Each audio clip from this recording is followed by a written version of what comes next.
கலாத்தியர் 5ஆம் அதிகாரத்தை தியானிக்க போகிறோம். இந்த அதிகாரத்தை நம்ம தியானிப்பதற்கு முன்பாக இதனுடைய சாராம்சம் என்ன, இந்த அதிகாரம் எதற்காக எழுதப்பட்டது அப்படின்னு சொல்லி பார்த்தோம் சொன்னால், பவுல் கலாத்திய சபைக்கு எழுதுகிறாரு. இந்த சபைக்கு அவர் சுவிசேஷத்தை அறிவித்து கர்த்தராகிய இயேசு கிறிஸ்துவை அவங்க ஏற்றுக்கொண்டு இருக்கிறாங்க. அவங்க விசுவாசத்தில் ஆவியில் தொடர்கிறாங்க. ஆனால் கொஞ்சம் பேர் யூத மார்க்கத்திலிருந்து அவர்களுக்கு வேறே ஒரு சுவிசேஷத்தை அறிவித்து விட்டார்கள். அது என்ன? மாம்சீகமான பாரம்பரிய சுவிசேஷம். அதை அவர்கள் சொல்லி நீங்களும் விருத்த சேதனம் பண்ண வேண்டும் என்று சொல்லி அவர்கள் மனதை கலைத்து விட்டாங்க. இதை கேள்விப்பட்ட பவுல் மிகவும் வேதனையோடு இந்த கடிதத்தை எழுதுகிறாரு. அதை அவர் சொல்லும் பொழுது அவர்களுடைய விசுவாசத்தில் மீண்டும் அவர்கள் உயிர் பெறும்படியாக இந்த வார்த்தைகளை சொல்லி அவங்களுக்கு புத்தி சொல்லுகிறார். அதில் இந்த 5வது அதிகாரம் இருக்குது இல்லைங்களா, அதில் முக்கியமான ஆவிக்குரிய ஆலோசனைகள் இருக்குது. மாம்சம் ஆவி என்கிற காரியங்களை குறித்து விவரித்து சொல்லுகிறாரு. அது மட்டுமல்ல, அந்த பழைய ஏற்பாட்டு ஆகமங்கள், அதோட நியாயப்பிரமாணம், இதனுடைய தன்மை எத்தகையது, அதே மாதிரி புதிய ஏற்பாடு என்று ஆண்டவராகிய இயேசு கிறிஸ்துவினால் ஏற்படுத்தப்பட்ட இந்த புதிய உடன்படிக்கை, இந்த உடன்படிக்கை எப்படிப்பட்டது, இதில் தான் நம்ம பங்குதாரர்களாக இருக்கிறோம், அப்போ நம்ம வாழ்க்கை எப்படி இருக்கணும் என்பதை விவரித்து சொல்லுகிறார். ஸோ இதுதான் இந்த கடிதத்தினுடைய ஒரு ஷார்ட் ஓவர்வியூ. நம்ம இப்போ அதுக்குள்ளே தியானிப்பதுக்குள்ளே போகலாம். கலாத்தியர் 5:1-6 வரைக்கும் உள்ள முதல் வசனங்கள் வாசிப்போம்.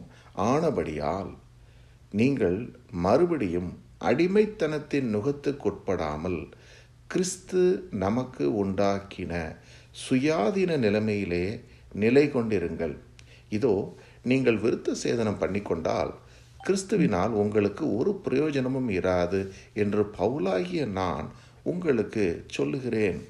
மேலும் விருத்த சேதனம் பண்ணிக்கொள்கிற எந்த மனுஷனும் நியாயப்பிரமாணம் முழுவதையும் நிறைவேற்ற கடனாளியாயிருக்கிறான் என்று மறுபடியும் அப்படிப்பட்டவனுக்கு சாட்சியாக சொல்லுகிறேன்.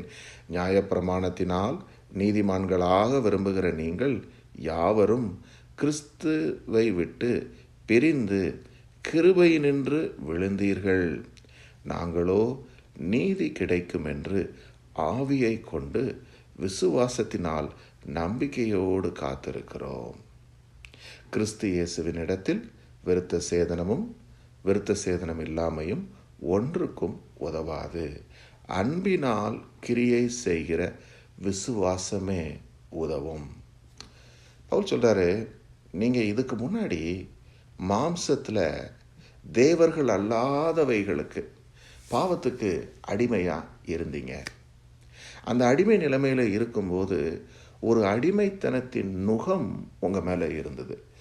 அடிமைத்தனத்தின் நுகம் அல்லது யோக் அப்படின்னா என்ன? நம்ம மாட்டு வண்டியில் பார்த்துருப்போம். இதுதான் அந்த மாடுகளுக்கு போடப்படக்கூடிய அந்த நுகம் என்று சொல்லக்கூடிய யோக். இதில் இந்த 2 யோக் இருக்குது. ஒவ்வொரு பக்கமும் ஒவ்வொரு மாடு மாட்டிக்கொண்டு இருக்கும். அந்த மாட்டால் அங்கேருந்து ஓடி போக முடியாது. அது என்ன செய்யும்? எவ்வளவு வெயிட்டை வச்சாலும் அது இழுத்து கொண்டு போகத்தான் வேண்டியது. அதுக்கு வேறு வழியே கிடையாது. இதே மாதிரி தான் அடிமைத்தனத்துக்குள்ளே நம்ம இருந்தோம். இப்போது நீங்கள் என்ன செய்கிறீங்க? முதல்ல இப்படி இருந்த நீங்கள் விடுதலை ஆனீங்க இயேசு கிறிஸ்துவின் மேலே கொண்ட விசுவாசத்தினால நீங்கள். ஆனால் மறுபடியும் பழைய வாழ்க்கைக்கே போய் பழைய முறைமைகளை, அதாவது விருத்த சேதனம் பண்ணுறது அப்படிங்கிறதும், அந்த பழைய பாரம்பரியமான அந்த நியாயப்பிரமாணத்தை கை கொள்வது அப்படிங்கிறதும், நீங்கள் அதுக்குள்ளே எப்படி மறுபடியும் போனீங்க அப்படின்னு சொல்லி சொல்கிறாரு. அப்படி நீங்கள் போனீங்கன்னா நீங்கள் கிருபையிலிருந்து விழுந்துட்டீங்கிறார். அதுக்கு என்ன அர்த்தம் தெரியுமா? பழைய ஏற்பாட்டு நியாயப்பிரமாணம் என்பது கிருபையினால் உண்டானது கிடையாது, அது கிரியையினால் உண்டானது. அதாவது இங்கிலீஷில் சொல்லுறதா இருந்தால், it is not by faith but it is by works. என்னென்னா, இப்போ நம்ம ஆண்டவராகிய இயேசு கிறிஸ்துவை விசுவசிப்பதுனாலே நமக்கு நீதி கிடைக்கிறது. நம்முடைய பாவங்கள் அக்கிரமங்களை ஆண்டவராகிய இயேசு கிறிஸ்து கிருபையாய் மன்னிக்கிறாரு. அதற்கு நம்ம எதுவும் ப்ரீ குவாலிஃபிகேஷன் ஒன்றும் நமக்கு கிடையாது. இயேசு கிறிஸ்துவை விசுவாசித்தோம், அந்த விசுவாசத்தை கர்த்தர் நமக்கு நீதி என்று எண்ணுகிறார். இப்படித்தான் ஆபிரகாமுக்கும் எண்ணினார். இப்படித்தான் நம்ம கிருபையில் விடுதலை பெற்றோம்.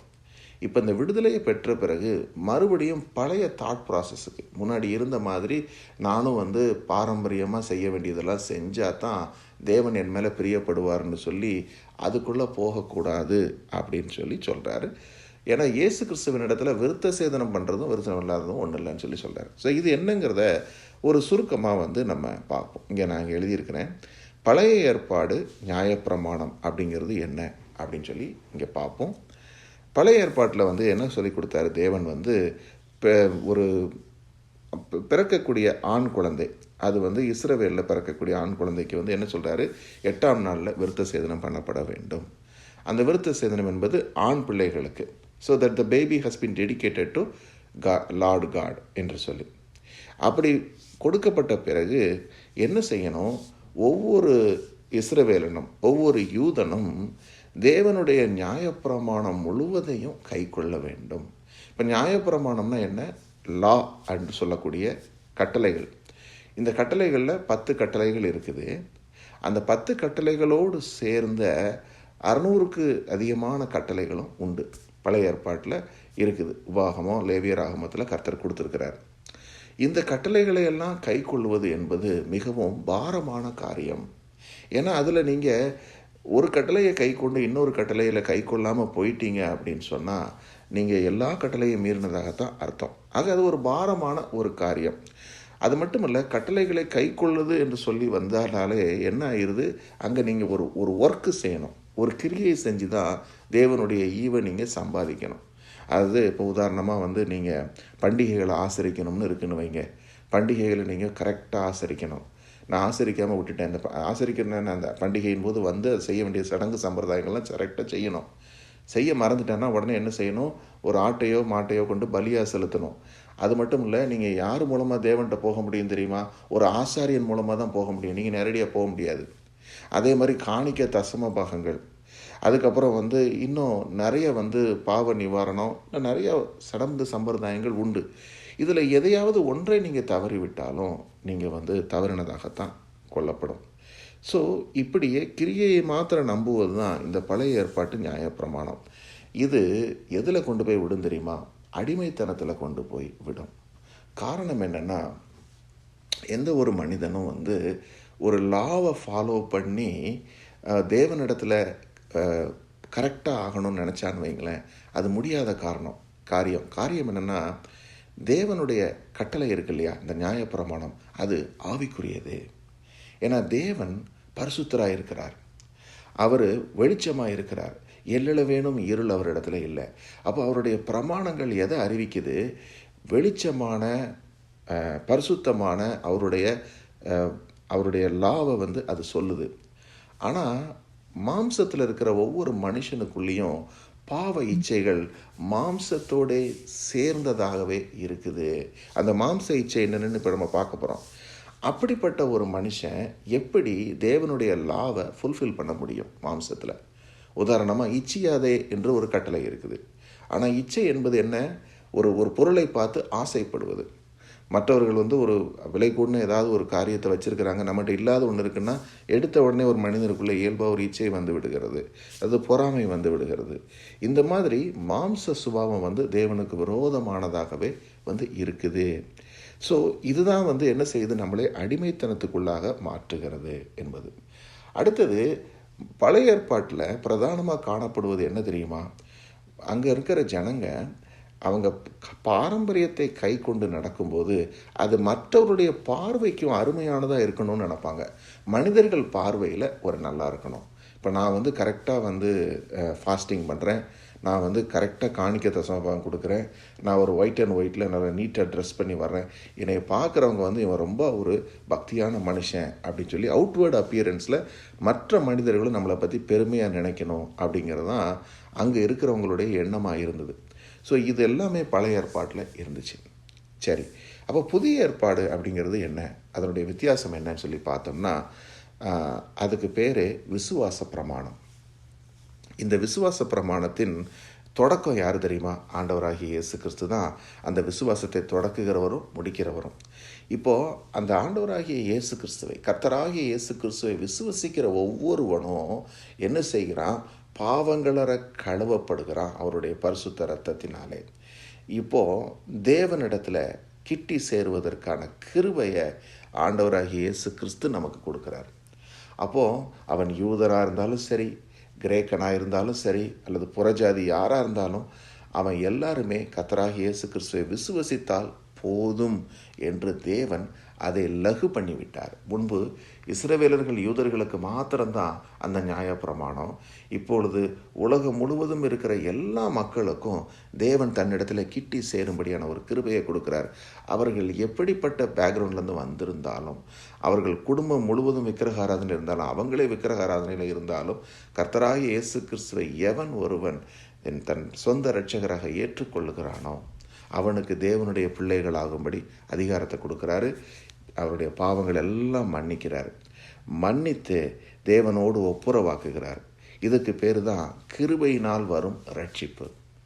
அப்போது பழைய ஏற்பாட்டில் பண்ண வேண்டிய கிரியையெல்லாம் நான் பண்ண வேண்டியதில்லை.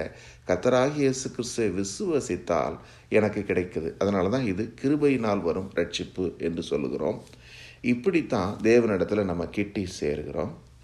அது மட்டுமல்ல, இதோடு முடிவதில்லை ரட்சிப்பு. ஏன்னா மனம் திரும்பி வரக்கூடிய ஒவ்வொருத்தனுக்கும் இன்னும் மாம்சம் இருக்குது, பழைய பாடி இருக்க தான் செய்யுது.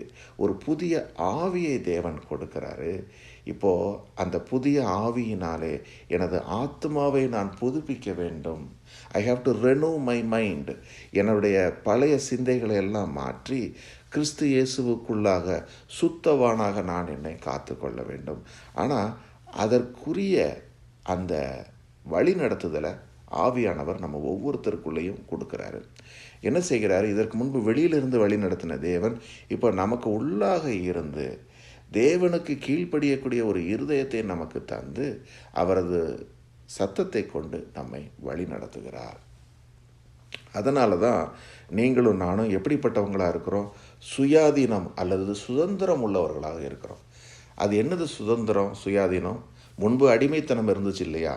நான் பாவ சிறைக்கு அடிமையாக இருந்தேன். ஆனால் இப்போது பாவம் என்னை நிர்பந்திக்க முடியாது. பாவத்தை நான் மேற்கொள்ளுகிறேன். எனக்குள் வாசம் செய்கிற ஆவியினாலே அதை நான் மேற்கொள்ளுகிறேன். எனக்கு ஞாபகம் இருக்குது என்னுடைய அடிமைத்தனம்.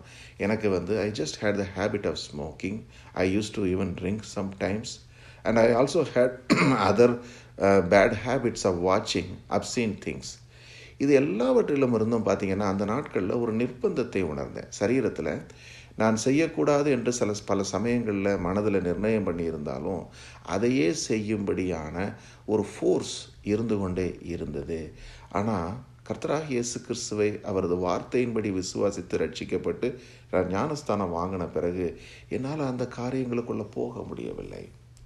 எனக்குள்ளே இதிலே நட, இதுதான் உனக்கு சரி என்று சொல்லக்கூடிய கர்த்தருடைய சத்தம் என்ன செய்யுது? என்னுடைய இருதயத்தில் அந்த ஒரு மாறுதலை கொடுத்து நடத்தி கொண்டிருக்கிறார். இப்படித்தான் நம்ம ஒவ்வொருத்தரையும் நடத்துகிறார். நீங்களும் இதே மாதிரி நிறைய காரியங்களை உங்கள் வாழ்க்கையில நாள்தோறும் பார்க்குறீங்க. மட்டும் இல்லை, நம்ம என்ன செய்கிறோம்?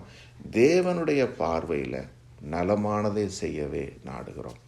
இதுக்கு முன்னாடி என்ன, மனுஷங்க மத்தியில் நான் நல்ல பேர் வாங்கணும், என்னை பார்க்குறவங்க நான் ஒரு பெரிய பக்திமான், நான் ஒரு இந்த மனுஷன் அப்படின்னு சொல்லக்கூடிய அளவில். ஆனால் இப்போது இல்லை, மனுஷங்களுடைய கருத்துக்களோ மனுஷங்களுடைய அங்கீகாரமோ அல்ல, தேவனுடைய அங்கீகாரம் எனக்கு வேண்டும். நான் செய்யக்கூடிய காரியங்களை கர்த்தர் எப்படி பார்க்குறார் என்கிற ஒரு எண்ணம் நமக்கு வந்திருக்கிறது. ஸோ இதுதான் விசுவாச பிரமாணத்தினுடைய வித்தியாசம். ஸோ இதை நம்ம கலாத்தியரில் தெளிவாக பார்க்க முடியும். பவுல் சொல்கிறாரு, நீங்கள் நன்றாய் ஓடினீர்களே, சத்தியத்திற்கு கீழ்ப்படியாமல் போக உங்களுக்கு தடை செய்தவன் யார்?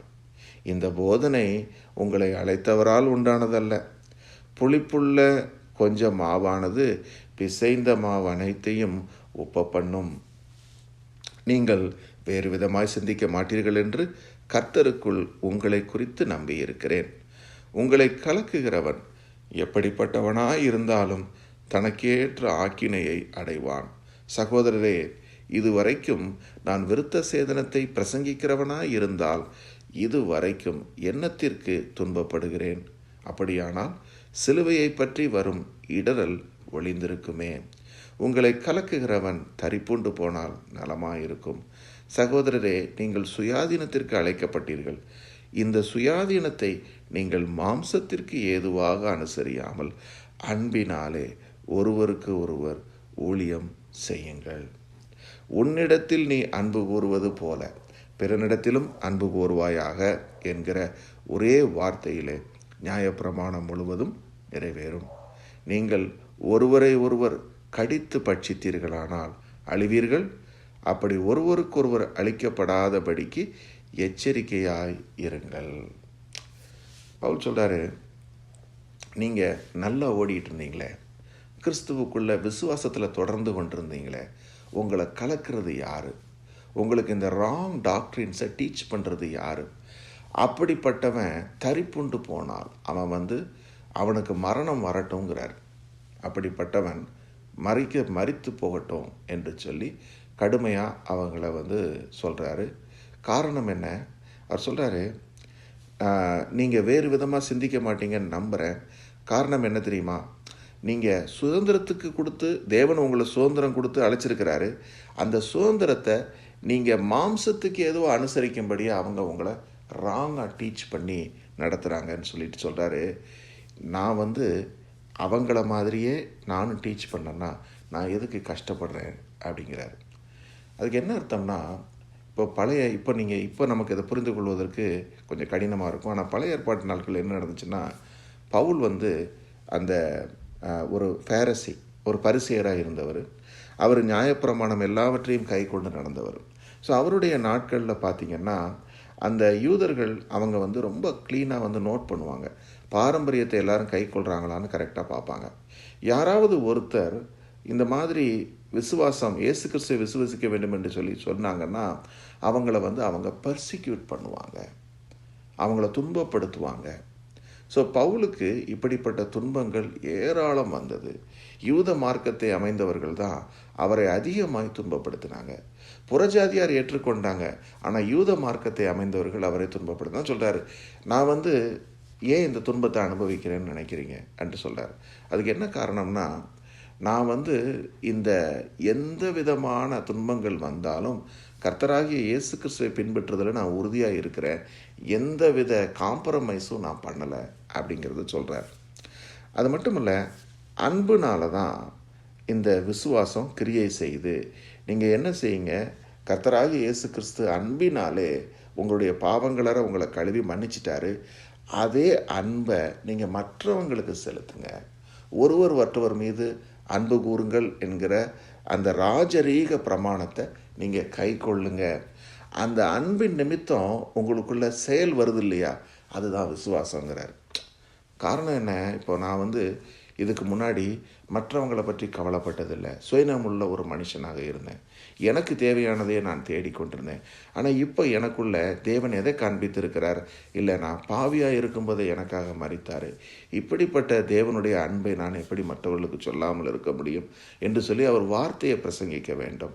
அவரை பற்றி மற்றவர்களில் சொல்ல வேண்டும் என்கிற எண்ணம் வருது. அது மட்டுமல்ல, ஏழை எளியவங்களுக்கு என்னால் என்ன செய்ய முடியும், மற்றவருடைய பசியை போக்குறதுக்கு என்னால் என்ன செய்ய முடியும் என்கிற இந்த சிந்தையை கர்த்தராகிய இயேசு கிறிஸ்துவானவர் தான் நம்ம ஒவ்வொருத்தருக்குள்ளேயும் போடுறாரு. அதுதான் அன்பினாலே கிரியை செய்யக்கூடிய விசுவாசம். அது மாத்திரமல்ல, மற்றவர்களுக்கு தீங்கு செய்யாமல் மற்றவர்களுக்கு நன்மை செய்வது, எதிர்க்கிறவர்களுக்கும் கூட நன்மை செய்வது, இது எல்லாமே வருது. ஆனால் அப்படி செய்யலைன்னு சொன்னால் என்ன வந்துடும்? ஒருவரை ஒருவர் கடித்து பட்சிக்கக்கூடிய பழைய மாம்ச சுபாவம் வந்துவிடும் என்று எச்சரிக்கை செய்கிறார். அடுத்தது, பின்னும் நான் சொல்லுகிறது என்னவெனில், ஆவிக்கேற்றபடி நடந்து கொள்ளுங்கள், அப்பொழுது மாம்ச இச்சையை நிறைவேற்றாதிருப்பீர்கள். மாம்சம் ஆவிக்கு விரோதமாகவும் ஆவி மாம்சத்துக்கு விரோதமாகவும் இச்சிக்கிறது. நீங்கள் செய்ய வேண்டுமென்றிருக்கிறவைகளை செய்யாதபடிக்கு இவைகள் ஒவ்வொன்றுக்கு விரோதமாய் இருக்கிறது. ஆவியினால் நடத்தப்படுவீர்கள், ஆனால் நீங்கள் நியாயப்பிரமாணத்திற்கு கீழ்ப்பட்டவர்கள் அல்ல. மாம்சத்தின் கிரியைகள் வெளியரங்கமாய் இருக்கிறது. அதாவது மாம்சமும் ஆவியும் ஒன்றுக்கொன்று விரோதமாக இருக்குன்னு சொல்கிறாரு. அது என்னன்னு தெரியுமா? இப்போ நம்ம பார்த்தோம், நியாயப்பிரமாணம் என்பது கிரியைகளினால் வருவது. அது மாம்சத்தில் செய்ய வேண்டிய நடைமுறைகள். அது பாவத்திலிருந்து நம்மை விடுவிக்கவில்லை. அப்போது மனிதனுடைய மாம்சம் அல்லது மாம்ச சுபாவம் என்பது என்னென்னா, இயல்பாக நமக்குள்ளே இருக்கக்கூடிய விஷயங்கள். அவைகள் என்னென்னு இங்கே ஒரு லிஸ்ட்டு கொடுத்துருக்கிறார்.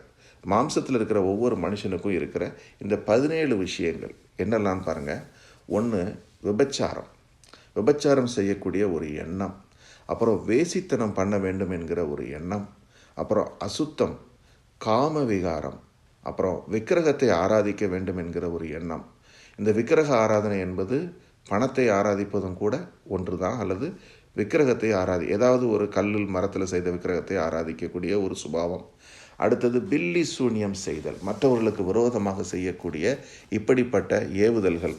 அப்புறம் மற்றவர்களை பகைப்பது, மற்றவர்களை விரோதிப்பது, மற்றவர்களுக்கு விரோதமாக வைராக்கியம் பாராட்டுவது.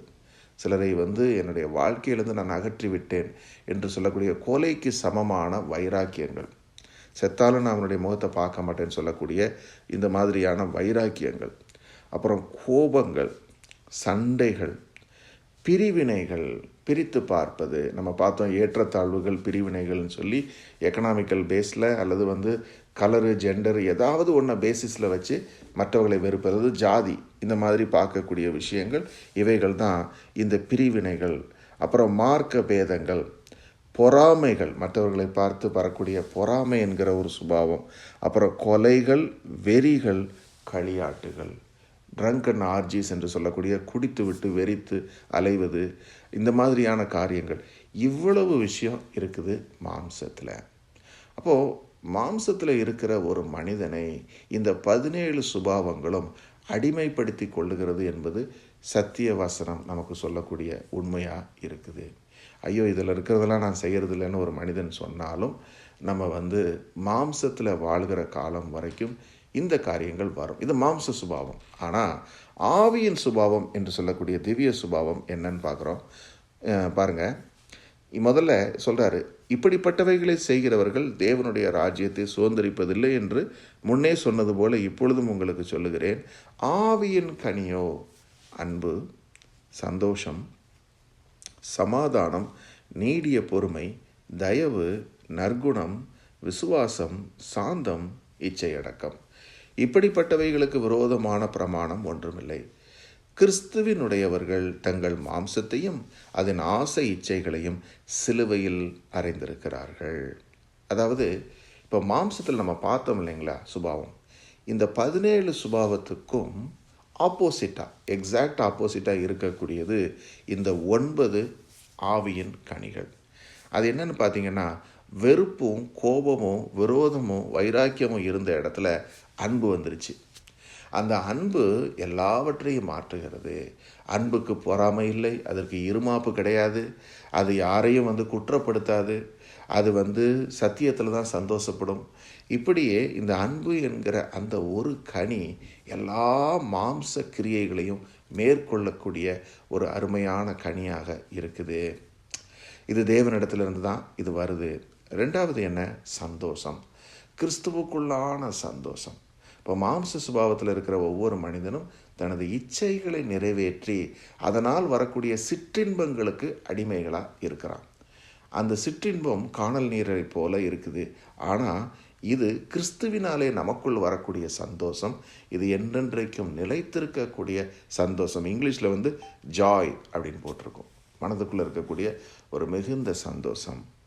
சரி, அடுத்தது என்ன? சமாதானம். ஒருவரோடு ஒருவர் நம்ம சமாதானம் உள்ளவர்களாக இருக்கிறோம்.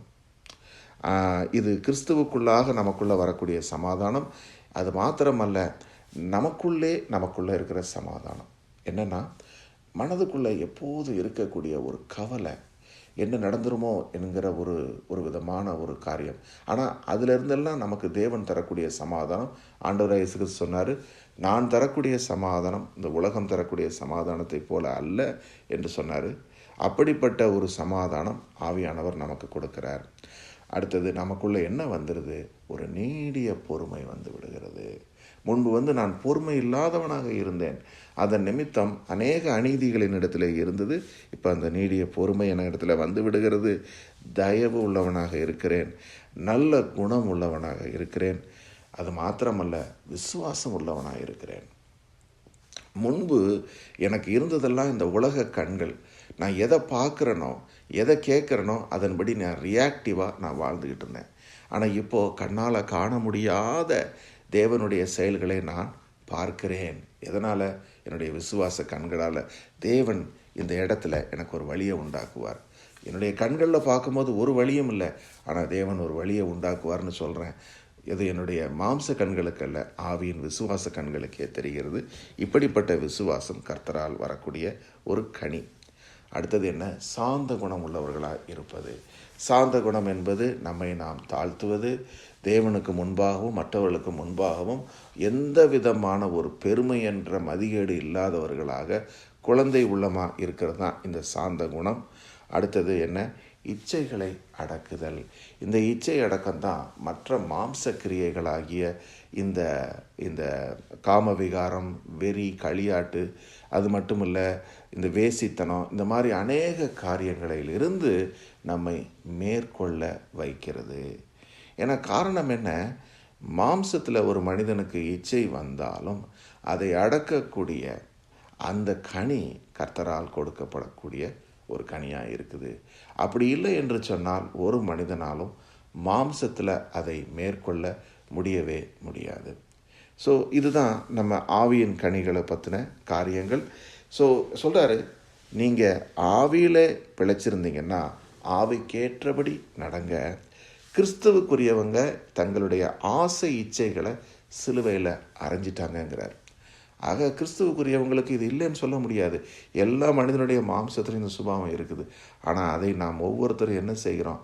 சிலுவையில் அறைகிறோம். காரணம் என்ன?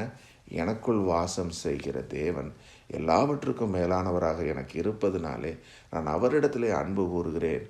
அப்பொழுது இவைகள் எல்லாவற்றையும் மேற்கொள்ளக்கூடிய அந்த ஒரு பலனை அவர் நமக்கு கொடுத்து நம்மை நடத்துகிறாரு. கடைசியாக முடிக்கும்போது சொல்கிறாரு, ஒருத்தர் கோபம் மூட்டாதீங்க, ஒருவர் மேல் ஒருவர் பொறாமை கொள்ளாமலும் இருங்கள்னு சொல்லி இதை மாத்திரம் அவர் கடைசியில் ஒரு அண்டர்லைன் பண்ணி காட்டுறாரு. இதுக்கு என்ன காரணம்னா, இன்றைக்கி ஆவிக்குரிய வாழ்க்கையில் கூட ஒருவரை ஒருவர் கோபம் மூட்டுதல் வருகிறது. பவுலும் கூட இதில் பாதிக்கப்பட்டார். அவரும் ஒரு இடத்துல ஜான் மார்க்கை கூட்டிகிட்டு போகணுன்னு நினைக்கிறாரு. அப்புறம் அந்த கூட்டிகிட்டு போகக்கூடாதுன்னு சொல்கிறாரு. அவருக்கும் பர்னபாவுக்கும் மத்தியில் ஒரு மிஸ் அண்டர்ஸ்டாண்டிங் வருது. 2 பேரும் பிரிந்து விடுகிறாங்க. ஸோ இன்றைக்கும் பார்த்திங்கன்னா நல்ல ஆவிக்குரிய வகையில் செயல்பட்டு கொண்டிருக்கிற சகோதர சகோதரிகள் பிரிவினைக்குள்ளே போயிடுறாங்க. ஒருவர் என்ன செய்வதில்லை? மன்னிப்பதில்லை. அந்த மாதிரி போயிடக்கூடாதுன்னு சொல்கிறாரு. அப்புறம் மட்டுமல்ல, பொறாமை விடக்கூடாது. ஏன்னா இப்போ நம்ம ஆவிக்குரியவர்களாக இருக்கிறோம். பெரியமானவர்களே, நம்ம ஒவ்வொருத்தருக்குள்ளேயும் கர்த்தர் தான் பலத்த கிரியைகளை நடப்பித்து கொண்டிருக்கிறாரு. இதில் நம்ம ஒவ்வொருத்தரும் கிறிஸ்துவுக்குள் ஒன்றாக இருக்கிறோம். எந்த வேறுபாடும் கிடையாது. இப்படிப்பட்ட ஒரு ஓட்டத்தில் கர்த்தர் ஒவ்வொருத்தருக்குள்ளேயும் பெரிய காரியங்களை செய்யும்போது நம்ம ஒருவரை பார்த்து மகிழ்ச்சிக்குள்ளாக வேண்டும். கர்த்தரை ஸ்தோத்தரிக்க வேண்டுமே தவிர என்னை விட இவன் பெரியவனாக வந்துடுவானோ என்கிற ஒரு எண்ணம் ஒருபோதும் நமக்குள்ளே வந்துவிடக்கூடாது. இதுதான் அந்த மாம்சத்தில் இருக்கக்கூடிய பொறாமைப்படக்கூடிய ஒரு எண்ணம். காரணம் என்ன? எனக்குள்ளே இருக்கிற ஒவ்வொன்றும் கர்த்தர் கொடுத்தது. அப்போது நான் எதை சொந்தமாக சம்பாதிச்சேன்? அப்படி இருக்கும்போது நான் எப்படி பெருமை பாராட்டி கொள்ள முடியும் என்கிற ஒரு மனநிலை நம்ம இடத்துல எப்போதும் இருக்க வேண்டும். அதற்கு நம்ம நாள்தோறும் தேவனை ஸ்தோத்தரித்து எனக்குள்ளதெல்லாம் உங்களுடையது என்று சொல்லக்கூடியவங்களாக நம்ம இருக்கணும். ஆமேன்.